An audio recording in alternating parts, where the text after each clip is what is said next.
Ambassador Alina Vance stood at the observation deck of the Meridian Star and watched the alien ships arrive. They came from every corner of the galaxy. 63 vessels, each one representing a different species of the Galactic Concord Council. Their hulls gleamed under the light of the Sora Prime's twin suns. Some were massive, stretching for kilometers. Others were small and fast. All of them carried the flags of species that humanity had worked beside for 100 years. Alina pressed her hand against the cold glass. She was 62 years old. She had given 40 years of her life to this moment. Every negotiation, every compromise, every smile she forced when alien diplomats looked at humans like they were children playing at civilization. All of it led here today. Humanity would finally be accepted into the council as a full member. Captain James Wheeler walked up beside her. He was a tall man with gray at his temples and a scar across his jaw from the Keth border war. He had fought in that war because the council asked humanity to fight. He had watched friends die because the council needed peacekeepers who were not afraid to bleed. "The delegates are ready," he said. "The shuttle leaves in 10 minutes." Lena nodded but did not move. Something felt wrong. She could not explain it. The feeling sat in her chest like a stone. "We met every requirement," she said quietly. "Every single one." "We exceeded them," Wheeler replied. "Technological benchmarks, population stability, territorial compliance. We even kept our expansion slower than we needed to, just to make them comfortable." "And the wars," Alina added. 3 border conflicts in 50 years. We bled for species that would not fight for themselves." Wheeler said nothing. There was nothing to say. They both knew the truth. Humanity had earned this moment 100 times over. Alina took a deep breath and turned away from the window. "Let's go make history." The grand chamber of the Sura Prime was the largest structure Alina had ever seen. It was built into the side of a mountain, and its ceiling rose so high that clouds formed inside it. Thousands of seats circled a central platform where speakers could address the assembly. Light poured in through crystal walls that showed the alien sky outside. Alina walked to the human section with her delegation behind her. They were 12 people, scientists, diplomats, military advisors, the best humanity had to offer. They sat in silence as the chamber filled with aliens of every shape and size. The Sonari were tall and thin, with silver skin and eyes that held no pupils. They had founded the council 12,000 years ago. The Keth were massive creatures covered in armored plates, warriors who respected strength above all else. The Velinari had once been a proud species, but their seats were empty now. They had gone extinct 8,000 years ago, according to council records. Alina counted 12 elder species sitting in the highest ring of seats. These were the founders, the rulers, the ones who decided the fate of every civilization in the galaxy. High Arbiter Veltarok of the Sonari rose from his seat. His voice echoed through the chamber, translated instantly into every language. "The Council recognizes the petition of the species known as humanity," he announced. "They have requested full membership in the Galactic Concord. The elder species will now vote." Alina felt her heart beating fast. She had rehearsed her acceptance speech 100 times. She knew exactly what she would say. She would thank the Council for their trust. She would promise that humanity would be a worthy partner. She would speak of peace and cooperation and a shared future among the stars. The first vote came from the Keth Dominion. A single word appeared on the display screen above the chamber: denied. Alina blinked. She must have misread it. The Keth had always respected humanity. They had fought together in the border wars. They had shared drinks and stories and blood. The second vote came: denied. The third: denied. Alina watched in silence as every elder species cast their vote. 12 votes. 12 denials. Not a single voice spoke in humanity's favor. The chamber was quiet. Alina could hear her own breathing. She could feel the eyes of thousands of aliens watching her, waiting to see how the humans would react. High Arbiter Veltarok spoke again. His voice was calm and cold. "The Council has reviewed humanity's petition and found it insufficient. Furthermore, The Council has determined that humanity presents a unique threat to galactic stability. We hereby invoke Resolution 7 Omega. Alina did not know that resolution. She had studied every council law for decades. She had never heard of 7 Omega. Veltarok continued. Humanity is hereby classified as a pre-extinction threat species. All human colonies will be placed under permanent quarantine. The human fleet will be dismantled. The human homeworld, Earth, will be placed under Concord supervision for an indefinite period. The words hit Alina like physical blows. She gripped the armrest of her seat so hard that her knuckles turned white. Captain Wheeler leaned close to her. Ambassador, what is happening? Alina could not answer. Her mind was racing. Pre-extinction threat species. She knew what those words meant.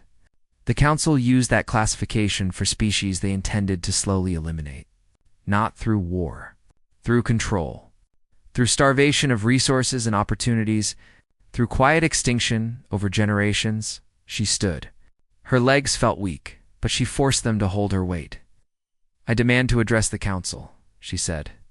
Her voice was steady, even though her heart was breaking. Veltrak looked down at her. His silver face showed no emotion. You may speak for 60 seconds. Alina walked to the central platform. She felt small standing there, surrounded by species that had just sentenced her people to death. She looked up at the elder species in their high seats. She looked at the thousands of aliens, who watched her with curiosity or pity or contempt. She thought about the words she had prepared, the thanks, the promises, the hope. She threw them all away. 200 years ago, humanity left Earth and reached for the stars, she began. We found a galaxy full of life, full of wonder, full of species who told us that we could be part of something greater than ourselves. We believed you. She paused. The chamber was completely silent. We gave you our loyalty. We fought your wars. We died for causes that were not our own. We followed every rule. We met every demand. We did everything you asked, and more. She looked directly at Veltarak. And today, you told us that none of it mattered. You told us that you fear what we might become. You told us that our children and our children's children must be caged, because you cannot predict what free humans might achieve. Alina felt something cold settle in her chest. It was not fear. It was not sadness. It was something harder. Something that had been sleeping inside humanity for a very long time. You had our loyalty, she said. You had our friendship. You had our future. And you chose fear. She turned and walked back toward her delegation. Her 12 seconds of silence stretched across the chamber like a blade. At the edge of the platform, she stopped. She looked back at the Council one final time. Remember this moment, she said, because we will. Alina walked out of the Grand Chamber with her delegation behind her. No one tried to stop them. The aliens watched in silence as the humans boarded their shuttle and returned to the Meridian Star. 15 minutes later, every human vessel in the Thesaurus system activated their faster-than-light drives. They vanished into the darkness between stars without a single word of farewell. The Council believed the humans were running. High Arbiter Veltarak returned to his duties. Satisfied that the threat had been contained, he would spend the rest of his life regretting that assumption. In the cold void of space, aboard ships that carried the last free humans in the galaxy, a message spread from captain to captain, from soldier to soldier. From mother to child, the message was simple. They have made their choice. Now we will make ours, and deep in the heart of the Meridian Star. Ambassador Alina Vance sat alone in her quarters and began to plan. 3 months passed after. The vote that condemned humanity, Admiral Zethriel of the Keth Dominion stood on the bridge of his flagship and watched the human colony grow larger on the view screen.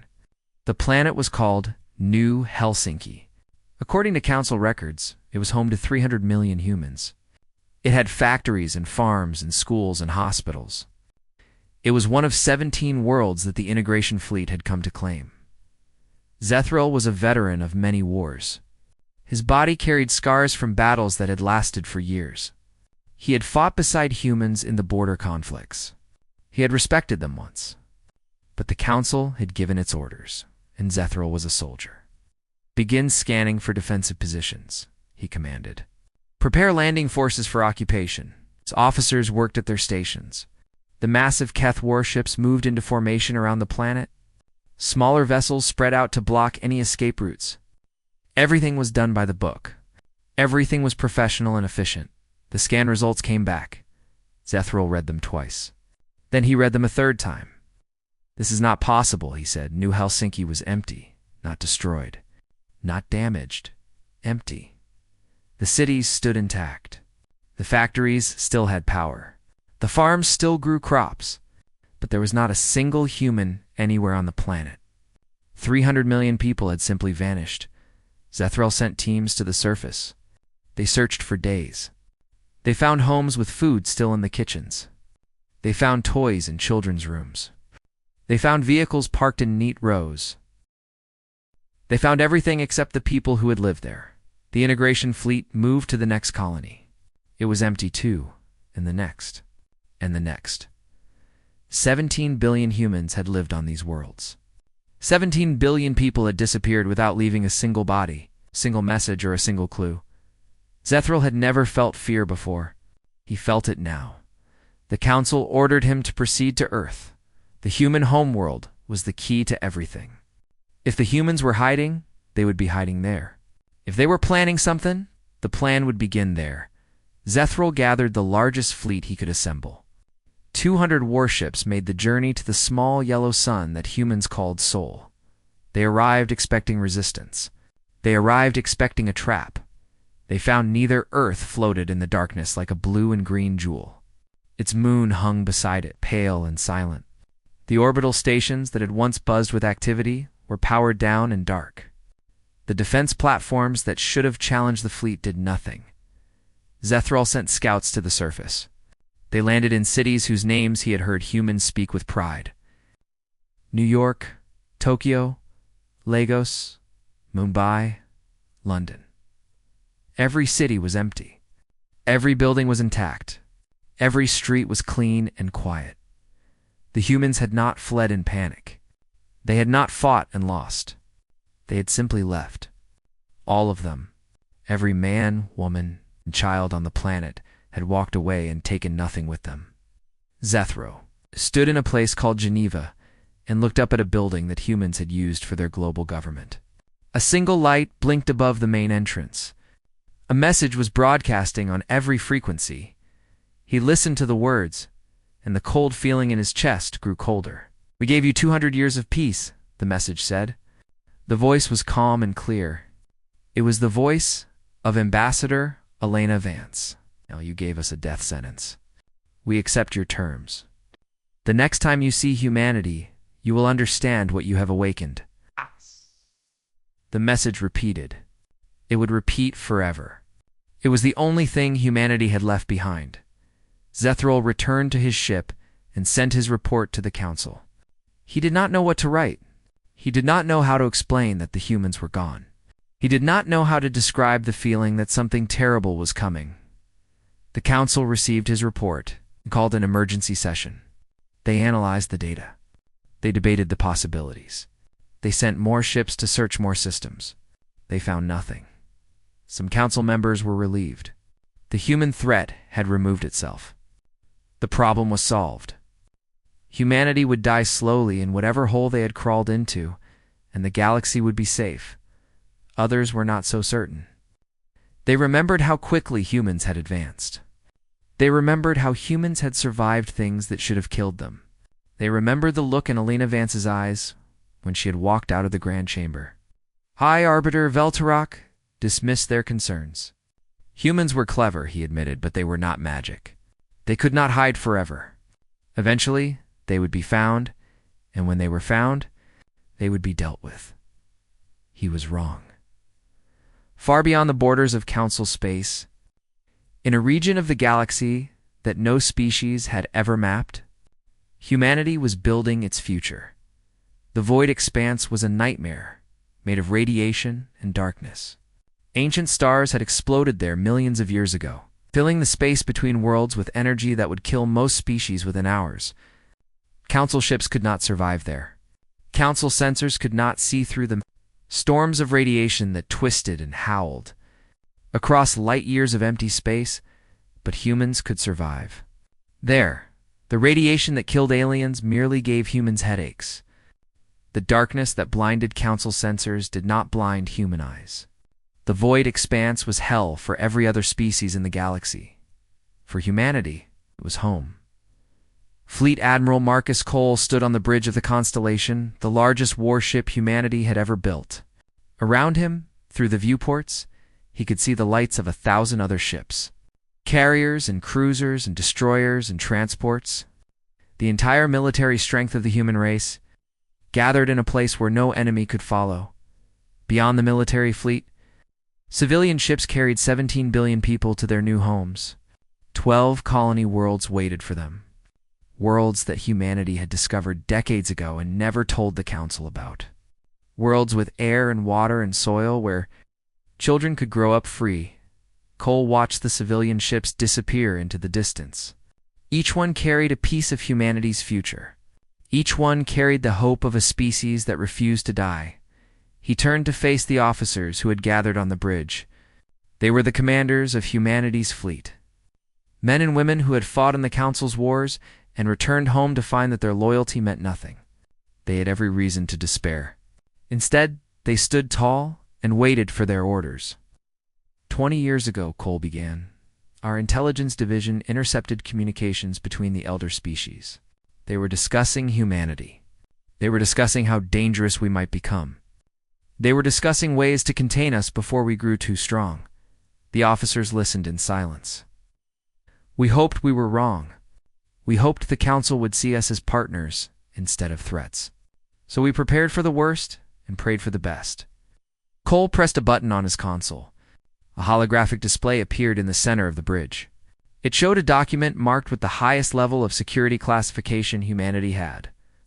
This is the Prometheus Doctrine, Cole said. It is a plan for the survival and rebirth of the human race. Every scientist, every engineer, every strategist in human space has been working on pieces of this plan without knowing what they were building. Today, they find out.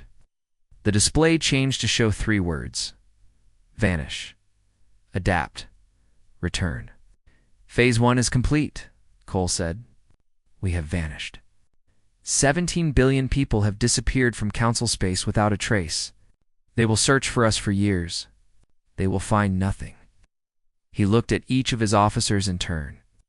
Phase 2 begins now. Here, in the void expanse, we will build. We will advance. We will create technologies that the stagnant Council cannot imagine. We will become something new. Cole's voice grew harder. The Council feared what humanity might become in 400 years. They tried to cage us because their algorithms could not predict our future. He smiled. It was not a kind smile. We are going to show them that their fears were too small. We are going to become something their algorithms never dreamed of. And when Phase 3 begins, when we return to the galaxy that threw us away, they will understand the mistake they made. Cole looked out the viewport at the ships that carried humanity's hope.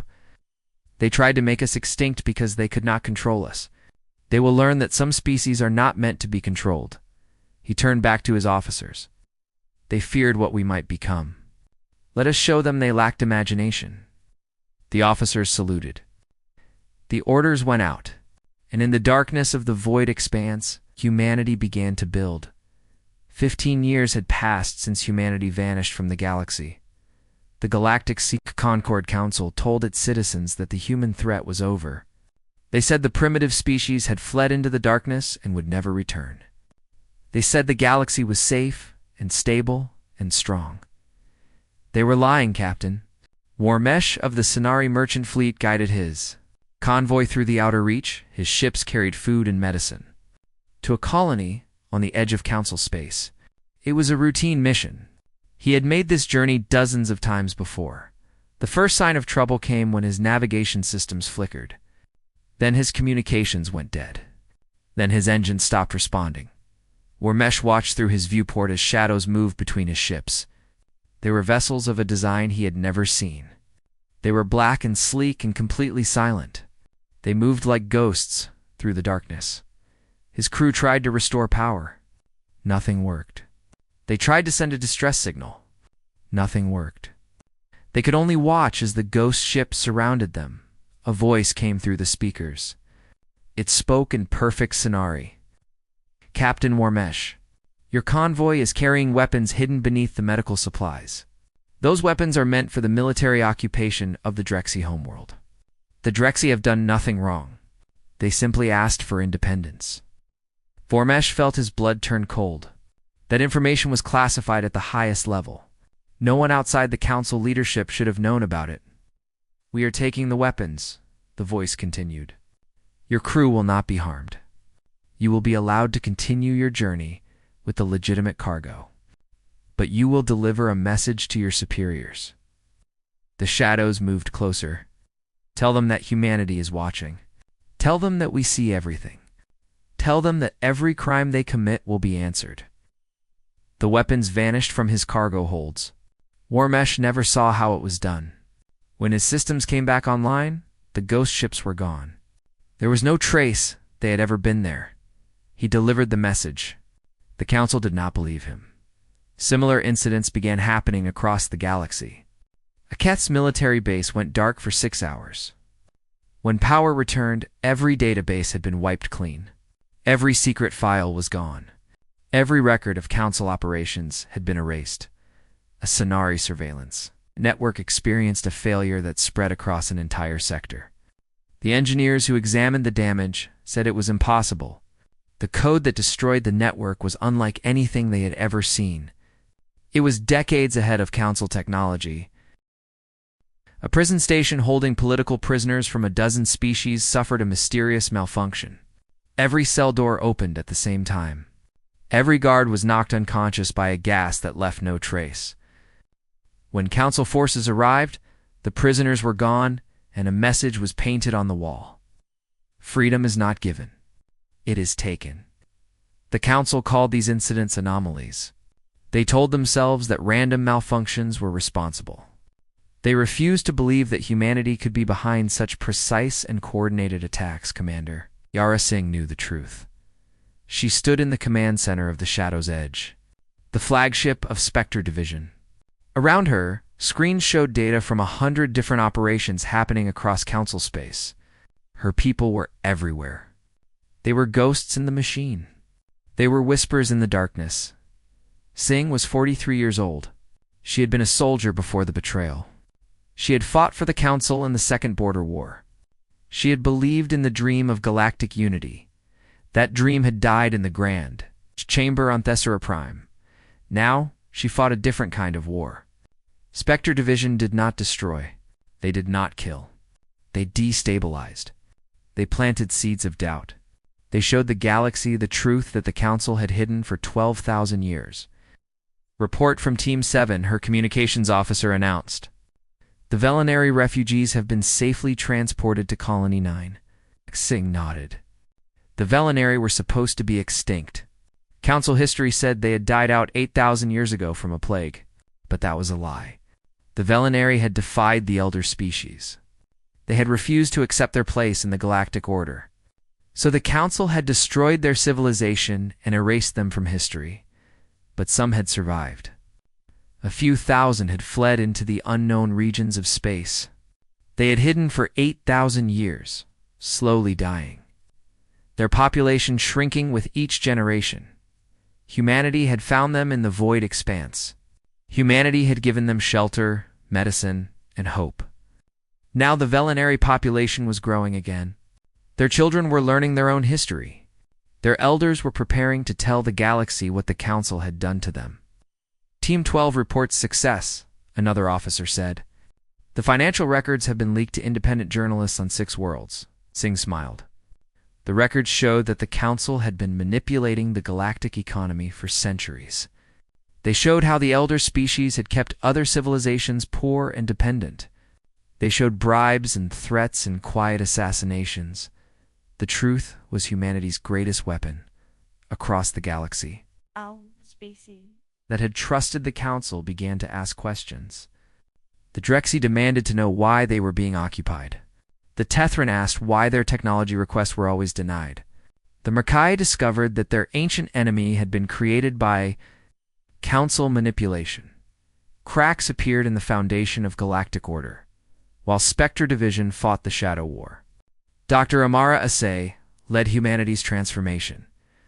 She stood in the main laboratory of Station Prometheus, the largest research facility humanity had ever built. Around her, thousands of scientists worked on projects that would have been impossible under council rule. Osei was 60 years old. She had been a physicist before the betrayal. She had spent her career trying to improve human technology within the limits the council allowed. Those limits had always frustrated her. Every time humanity made a breakthrough, the council found a reason to restrict it. Now there were no limits. Doctor, her assistant, called. The quantum fold drive test was successful. The ship traveled 40 light years in 3 seconds. Asay felt her heart race. Council ships needed ours to travel that distance. This technology would change everything. In Project Mirror, the AI integration is complete. The systems are thinking for themselves now. They are learning faster than we expected. The council had forbidden artificial intelligence. They said it was too dangerous. The truth was simpler. They feared that AI would help younger species catch up to the elder civilizations. Humanity no longer cared what the council feared. Asay walked to a window and looked out at the void expanse. The radiation storms painted the darkness with colors that had no names. Somewhere out there, 17 billion humans were building a new civilization. They were raising children who had never known the council's chains. They were creating a future that no algorithm could predict. 15 years of work, 15 years of preparation. Humanity was almost ready. On the Sora Prime, High Arbiter Veltrock sat alone in his chambers and stared at reports. He did not want to believe. 3 species had formally withdrawn from the council. They cited loss of confidence in elder species leadership. They pointed to evidence of historical crimes that could not be explained away. The Keth Dominion was demanding answers about military failures that made no sense. Their fleets were being humiliated by an enemy they could not see or find independent. Journalists were publishing stories about council corruption that were spreading faster than censors could suppress them, and everywhere in every corner of the galaxy, there were whispers about humanity. Whispers about ghost ships and impossible technology and a species that refused to die. Veltarak's screen flickered. A face appeared that he had not seen in 15 years. Ambassador Alina Vance looked older now. There was gray in her hair and steel in her eyes. She wore a uniform he did not recognize. The insignia on her shoulder said Supreme Commander, United Human Confederacy. High Arbiter, she said. Her voice was calm and cold. We could have ended you by now. Your military is compromised. Your secrets are exposed. Your allies are abandoning you. Veltarak wanted to speak, but no words came. We have not ended you, Vance continued. Consider that our final act of mercy. The next message you receive will be our terms. I suggest you listen. The screen went dark. Veltarak sat in silence for a long time. He thought about the vote he had cast 15 years ago. He thought about the species he had condemned to extinction. He was beginning to understand that he had made a terrible mistake. But understanding came too late. The wheels were already turning. Phase 3 was about to begin, and humanity was coming home. The message from humanity arrived on every screen in the galaxy at the same moment. It appeared on council displays and civilian terminals. It played on military ships and merchant vessels. It broadcast from satellites and space stations across 1,000 worlds. No one knew how humanity had done it. No one could stop it. Supreme Commander Alina Vance stood before the camera in a simple uniform. Behind her, the flag of the United Human Confederacy hung against a dark background. She looked calm. She looked strong. She looked like someone who had waited 15 years for this moment. Citizens of the Galactic Concord, she began. For 15 years, your leaders have told you that humanity is gone. They have told you that we fled into the darkness and died. They have lied to you. Across the galaxy, billions of beings stopped what they were doing and watched. We did not come here to threaten you. We did not come here to demand territory or resources or power. We came here to offer you something your leaders have denied you for 12,000 years. Vance paused. Her eyes seemed to look directly at every viewer. The truth. The screen changed. Documents appeared. Audio recordings played. Video evidence showed things that the Council had hidden for millennia.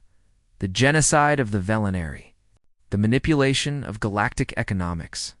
The assassination of leaders who questioned elder species authority. The quiet extinction of 17 species whose only crime was growing too fast. The galactic concord was not built on wisdom, Vance continued. It was built on fear. The elder species have controlled this galaxy by keeping everyone else weak. They have crushed every civilization that might have challenged them. They tried to do the same to us. Her voice grew harder. It failed. The broadcast ended with a simple offer. Any species that wished to leave the Council could join the Free Systems Alliance. They would be treated as equals. They would be free to advance without limits. They would never be betrayed. High Arbiter Veltarak watched the message in his chambers. His hands were shaking. Everything humanity had revealed was true. He had known it was true for centuries. He had simply never believed anyone would discover it. The Council called an emergency session. The elder species argued for hours. Some wanted to negotiate. Some wanted to surrender. But the majority wanted war. They had a weapon they had never used before. A weapon built for exactly this situation. The Purification Fleet. 3,000 warships assembled at the edge of Council space. They were the largest vessels ever constructed. Each one carried weapons designed to sterilize entire planets. They had been built 10,000 years ago, when the Council first realized that younger species might someday become threats. Admiral Zethral of the Keth Dominion was given command. He had spent 15 years hunting for humanity. He had failed every time, but this mission was different. He was not searching for hidden colonies. He was going to destroy Earth. The human homeworld was empty. Everyone knew that. But Earth was a symbol. It was the birthplace of the species that had defied the Council. Burning it to ash would send a message to every civilization in the galaxy. This is what happens to those who resist.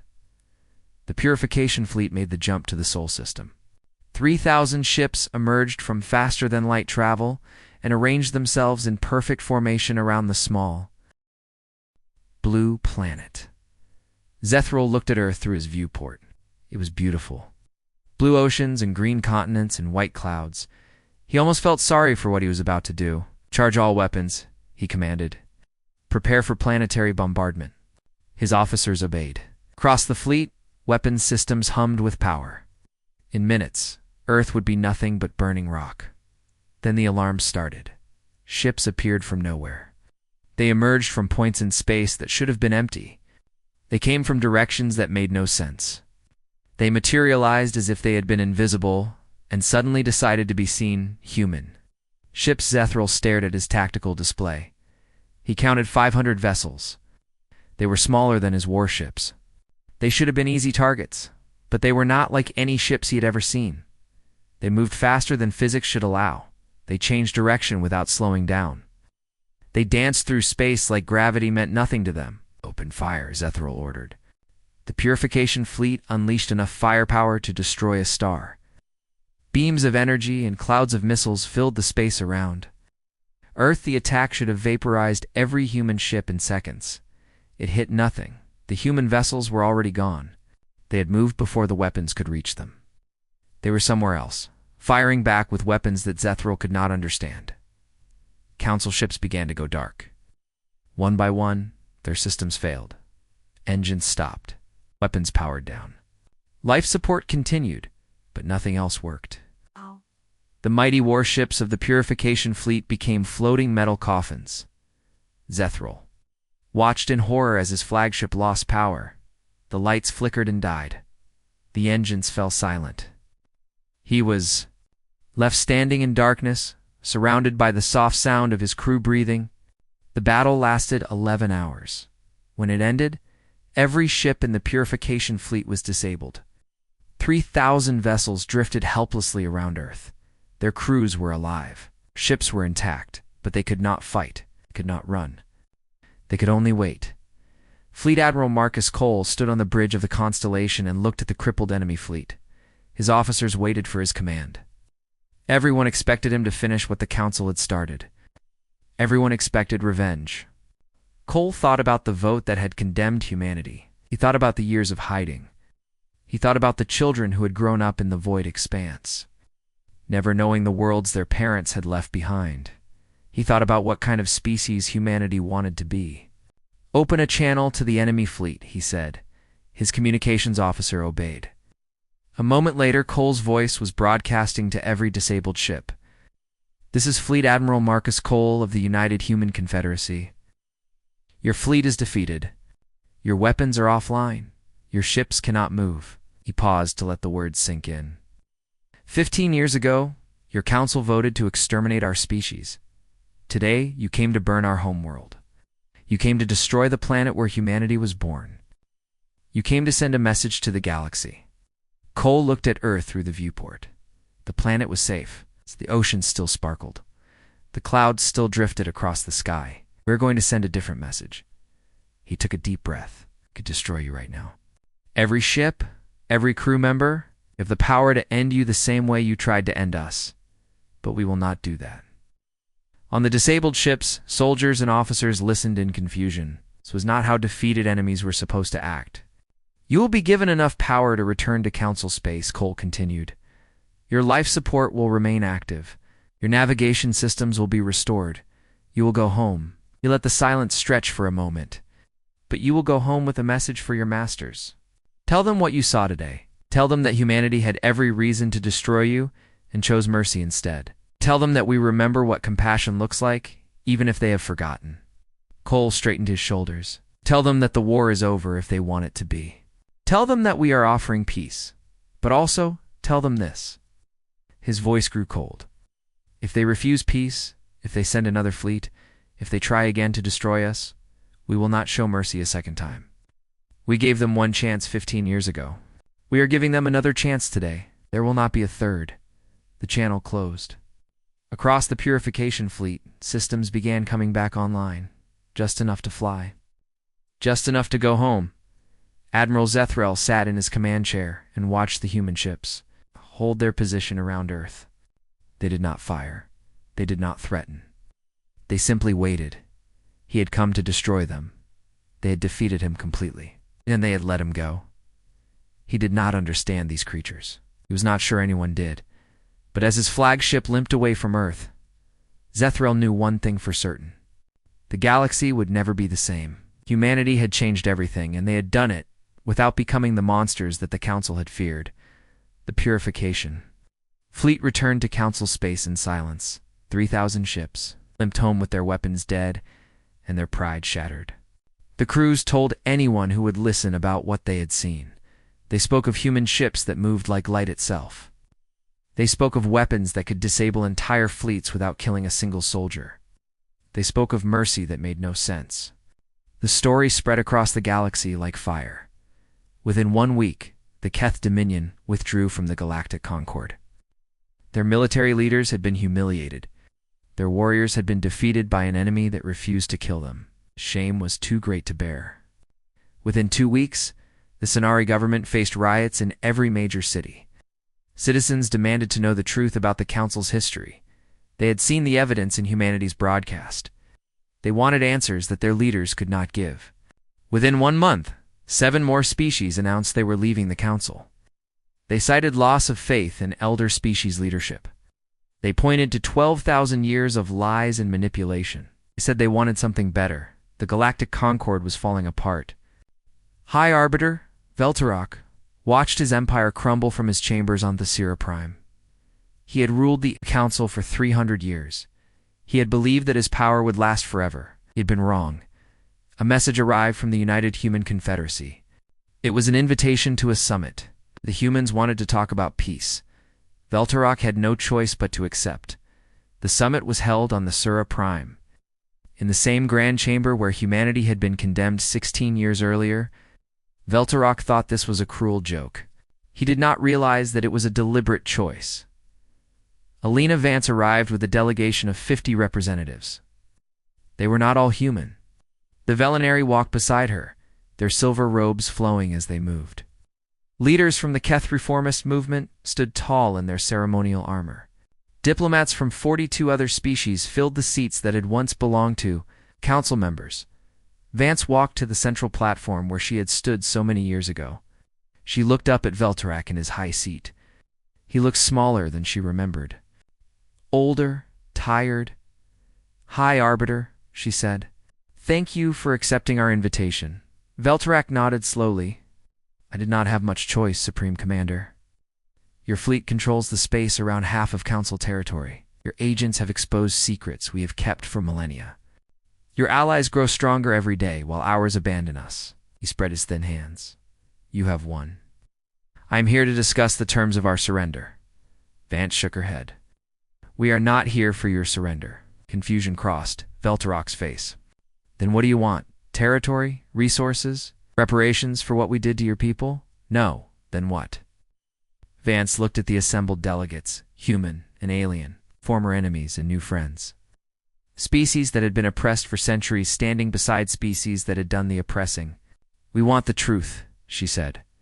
"And we want change." She raised her hand. A holographic display appeared above the central platform. It showed a document that glowed with soft blue light. This is what we call the Final Order. It is not a demand for revenge. It is not a plan for human dominance. It is a blueprint for a new galaxy. The document expanded to show its contents. First, the Galactic Concord is dissolved. The Elder Species will no longer hold special authority over other civilizations. Every species will have an equal voice in a new galactic assembly.